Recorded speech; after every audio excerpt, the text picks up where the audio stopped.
Dear friends, I'm very much thankful to the Pakistani diaspora and the community that today they have organized such an important event in Japan Press Club.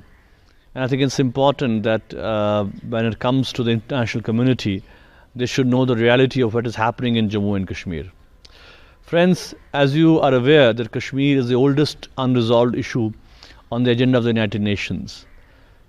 Since 1948, the people of Jammu and Kashmir have been demanding their basic right, the right to self-determination promised by India, Pakistan and the world community. People of Kashmir have seen a lot of pain and suffering in the last more than 70 years. We have seen wars, we have seen skirmishes, people are getting killed day in and day out. Today, when we are talking about Kashmir, two important parties to the dispute, India as well as Pakistan, have gone nuclear. Who else would know better the horrors of war than the people of Japan? Who can forget Hiroshima and Nagasaki, the tragedy? That is the reason why the people of Jammu and Kashmir don't want war between India and Pakistan. As two nuclear countries are looking at eyeball to eyeball, every week and every day, dozens of people get killed on the borders, at the LOC, and innocent Kashmiris on both sides of the ceasefire line become the targets. We urge the international community to come forward. We urge the people of Japan and the government to come forward and try to pressurize the government of India to stop human rights violations in Jammu and Kashmir and address the problem. Friends, while Kashmir may be a political problem, but nobody can deny the human dimension of this dispute. Kashmir stands divided. Families are divided. People are divided between two parts, one being administered by Pakistan and the other by India. India has unleashed terror in Jammu and Kashmir. Jammu and Kashmir continues to be the world's most highest militarized zone. We have more than 700,000 Indian troops in Jammu and Kashmir for the last more than 70 years. The people of Jammu and Kashmir want an end to demilitarization. We want an end to occupation.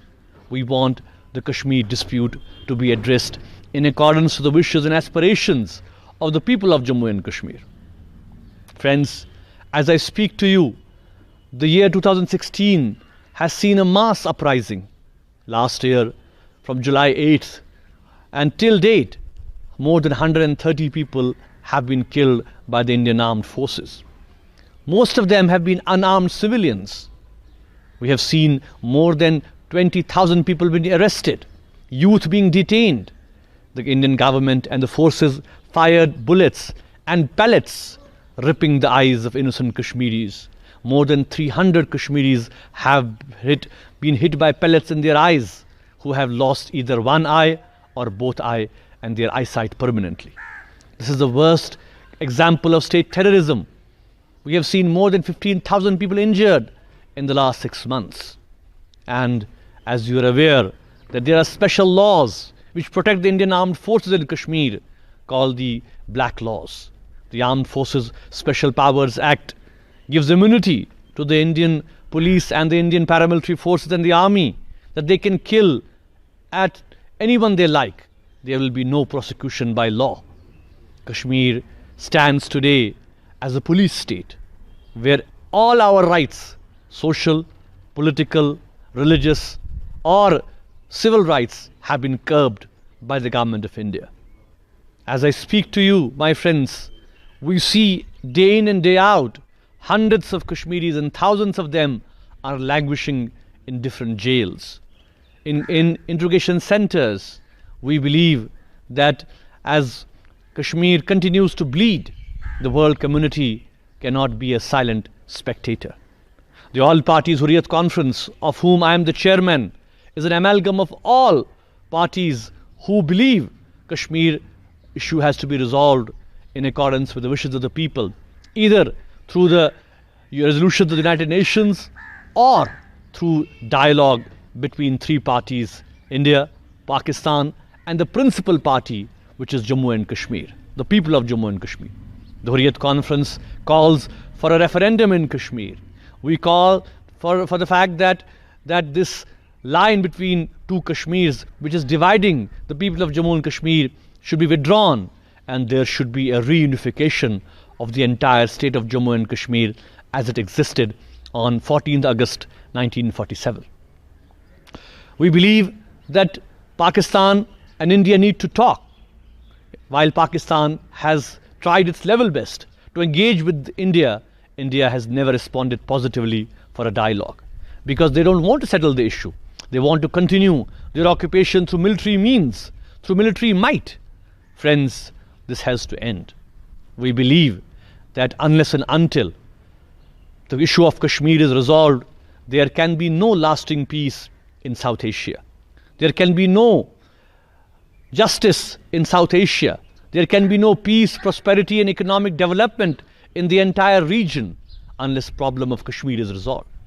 We appeal to the Indian people as well, to the Indians all around the world, that it is in their own interest that the Kashmir issue needs to be resolved.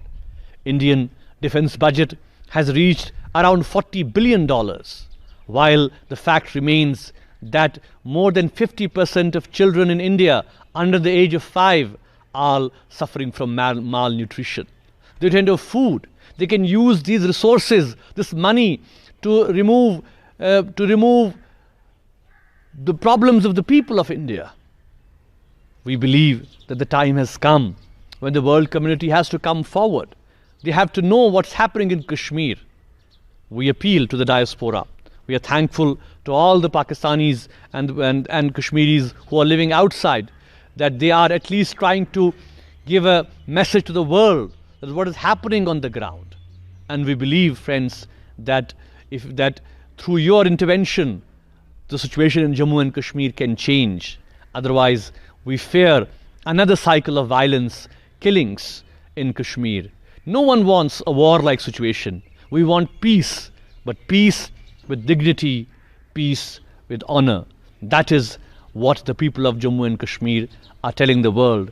And we hope that our message would be received and our hues and cries will be heard by the world, especially by the international community, by the United Nations, by the champions of democracy, who believe that pain and suffering needs to end, but that can only end when justice is done in this region, and justice can only be done when the people of Jammu and Kashmir are given their birthright, the right to self-determination. Thank you very much.